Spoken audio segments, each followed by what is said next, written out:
Yeah, so basically, like, I started martial arts when I was really super young, and like, I was just incredibly passionate about it. So I never really had a role model per se at first. Like, I didn't know who Jackie Chan was until somebody called me Jackie Chan, right? I didn't know who Bruce Lee was until somebody called me Bruce Lee. And I was basically always just training, complete love for it, winning tournaments, and I just loved winning. And I was so passionate about just sparring and getting the techniques in. As I grew older though, like, what was my motivation coming from was just about an innate love and passion for what it was that I was doing. It was all about passion and passion and passion. And I was obsessive about the work ethic and how hard it was and how difficult it was, and overcoming and seeing my improvements. And I loved sparring. I loved the feeling and the tempo of landing hard combinations on someone and being in the heat of the chaos and bracing for contact and getting hit and having to hit back and boom, boom, boom, giving some hard shots. And that was always just like something that had me completely just fired up for what it was that kickboxing and Muay Thai and Brazilian Jiu-Jitsu, all that whole 9 yards had to offer. And it was completely transformative for me as well in that midst.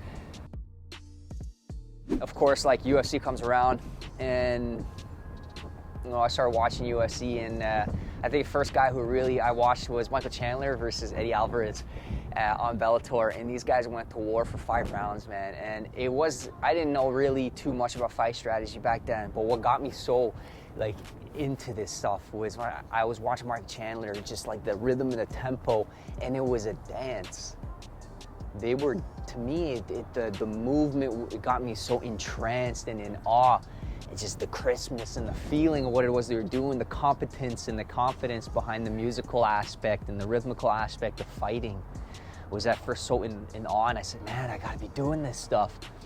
And I'm researching and looking up videos. Of course, everybody knows Black Owl, right? And I'm watching Black Owl, I'm just smashing the pads like a complete animal. And I'm thinking, wow, this stuff is incredible. And I'm watching Andy Hugh, the Blue-Eyed Samurai in the K1 days, and Ernesto Hoost, right? And I'm getting around all these champions, and I'm seeing their lifestyle, and I'm getting in awe with the essence of martial arts, right? Andy Hugh was a huge Shotokan guy. He was in martial arts. They built the whole K1 scenario behind him, but it was a feeling of who he was and how his training methodology.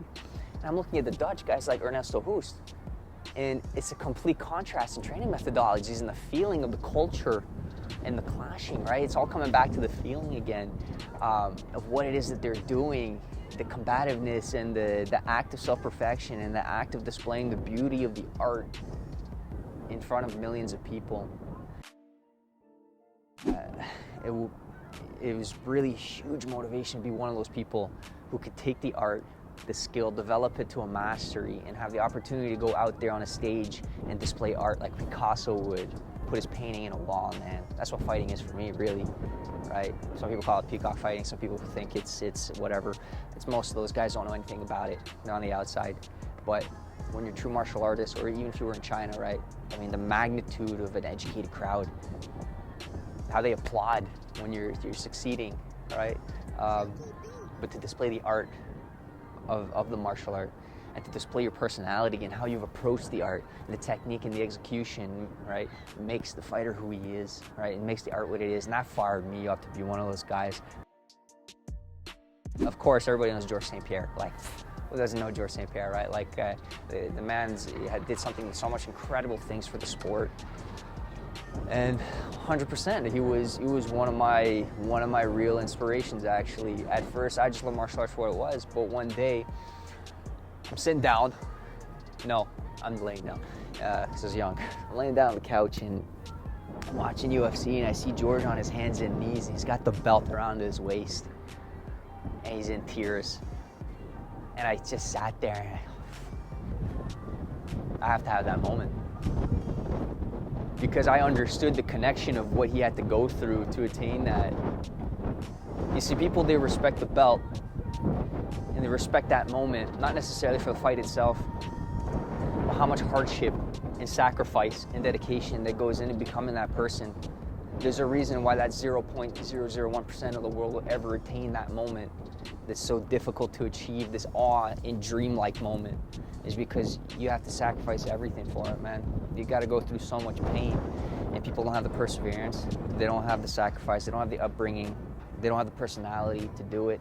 and all the surroundings. So, you know, what else than to strive for something that could give you such maximal fulfillment in life, right?